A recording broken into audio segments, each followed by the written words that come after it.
Welcome to Growth Investing Mastery. Today we'll review HIMS and HERS Health with symbol HIMS Q1 2025 earnings. As a reminder, this video is not investment advice or a recommendation to buy HIMS or any other stocks. Let's talk about what topics this video will cover. We'll look at the guides HIMS gave for Q1 and then take a look at their actual results. We'll also analyze the new guidance HIMS gave on their Q2 and their full year guidance. We'll review the numbers HIMS gave in the latest report and the narrative as well.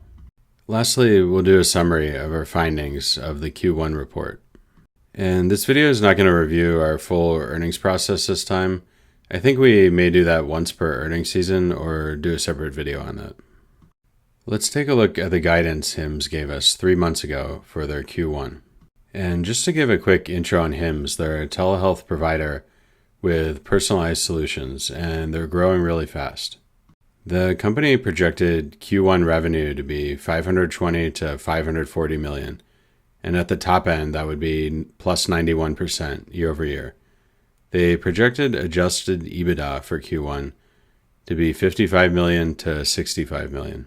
Additionally, the company guided the full year to be $2.3 billion to $2.4 billion in revenue, which would be up 57% year over year. For the full year, they guided adjusted EBITDA to be between $270 and $320 million. Let's see where HIMS actually landed on their numbers. They got Q1 revenue of $586 million, which is up 111% year over year, a really impressive number. This beats the top end of their guidance range by $46 million, and I had guessed they may get around $555 million, so this number well exceeded my guess as well. Adjusted EBITDA for Q1 was $91 million, and that's versus $32 million a year ago, and versus their guidance of $55 to $65 million. So profitability came in way higher than expected. HIMS gave updated guidance as well. For the full year 2025, revenue is projected to be $2.3 to $2.4 billion, which stays completely unchanged. That is a bit of a concern because they just beat their revenue guidance for Q1 by $46 million, yet they aren't raising their full year guide, which would be expected normally. The company did explain in the conference call why they're keeping the full year guide flat, and we'll get into that in a bit. Adjusted EBITDA for full year 2025 is projected from $295 to $335 million, which is up $15 million versus the previous guidance. However, in Q1, they beat their adjusted EBITDA guidance by more than $15 million, so this isn't a very impressive raise. The new guidance for Q2 is $530 to $550 million, which would be up 74% year over year. However, this revenue amount would be down sequentially, and 74% is a lower projection than they gave for Q1, which was in the 90% year over year range. Adjusted EBITDA for Q2 is projected from $65 to $75 million, which would also be down sequentially, and we'll talk about this aspect as well soon. Let's discuss some more aspects of HIMS numbers or additional financials that were given in the Q1 report. Subscribers in the quarter were 2.4 million, which is up 38% year over year. And the previous quarter was listed at 2.2, so it's roughly 200K net new subscribers. Net income was $49.5 million, and that's versus 11.1 a year ago. So there's really impressive accelerations on profitability for this business. However, gross margin was 73%, and that's down 900 basis points year over year. The company did explain the gross margin decline is from customer acquisition on GLPs and customers switching to longer-term orders. They do expect gross margin to recover in the next quarter, though. Free cash flow was $50.1 million. And that's versus $11.9 million a year ago, another impressive acceleration. Operating cash flow was $109 million versus $26 million a year ago. Meanwhile, GAAP operating expense made up 63% of revenue versus 79% last year. So it's good to see the operating expense is coming down as a percentage of revenue. The company has $323 million of cash and no debt, so the balance sheet is pretty strong. Monthly online revenue per average subscriber was $84.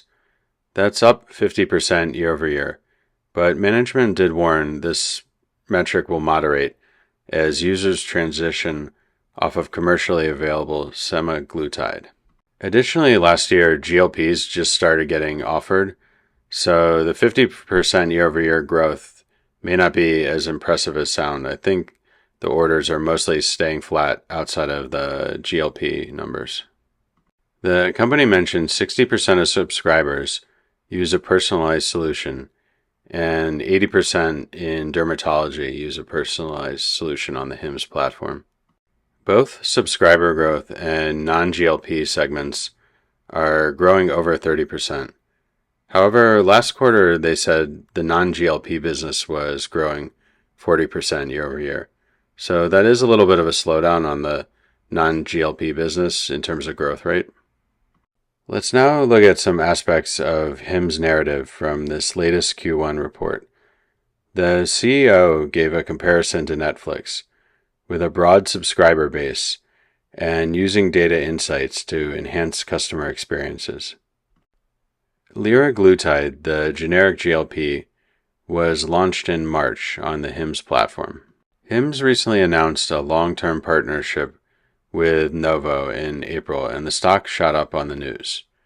Novo is the maker of Wegovy and Ozempic and gives HIMS access to the branded medications for GLPs.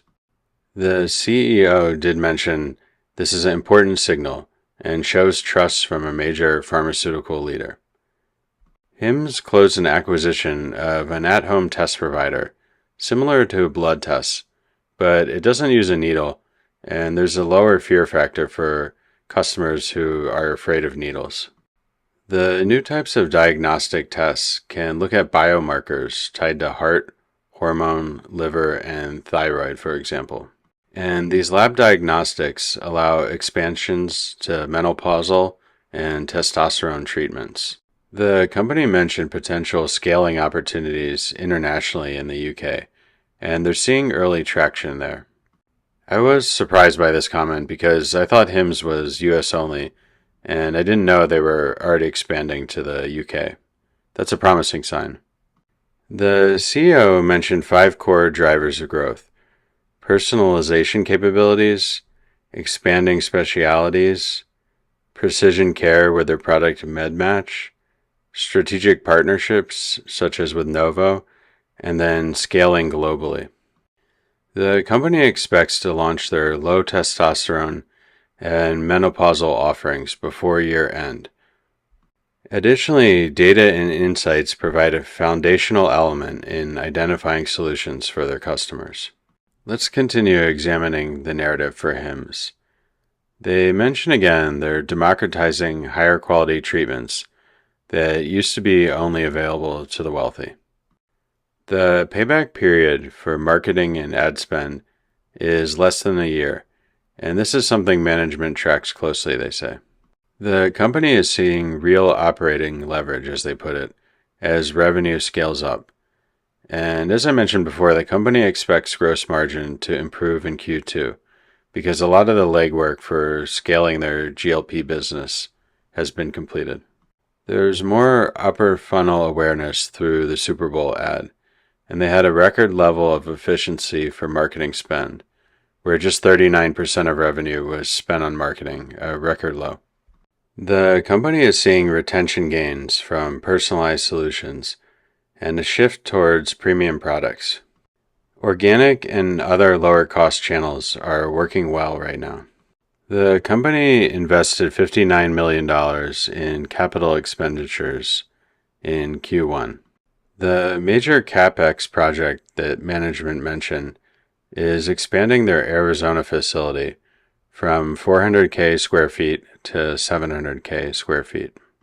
And the subscribers' compounded semaglutide transition is accounting for the Q2 guidance where there's a revenue drop sequentially. I was glad to see management be explicit about the guidance and give a clear explanation why they are guiding for sequentially down revenue.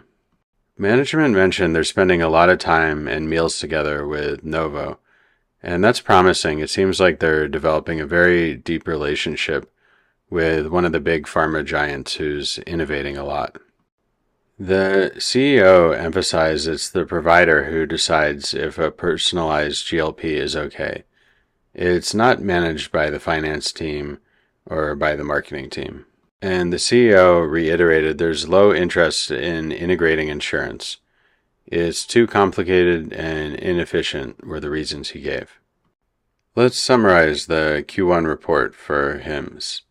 The actual numbers they reported beat significantly on both revenue and adjusted EBITDA.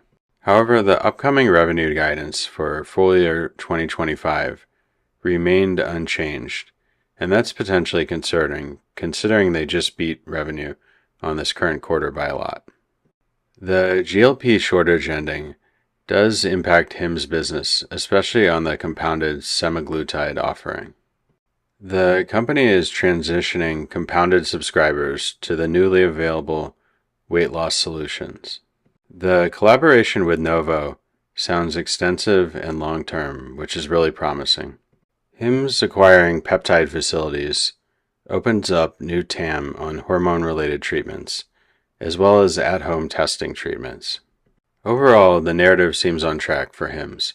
I was hoping they might be able to provide higher Q2 guidance, but overall I'm fairly satisfied with this report. My action here is just to hold my position. HIMS is a top confidence position, and this report hasn't changed a whole lot. Their current numbers beat guidance by a lot, and the guide is relatively flat, but I'm willing to see where the story continues.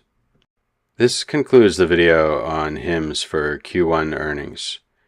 And if you liked the video, leave a comment or a like below. As a reminder, this is not investment advice. Thank you.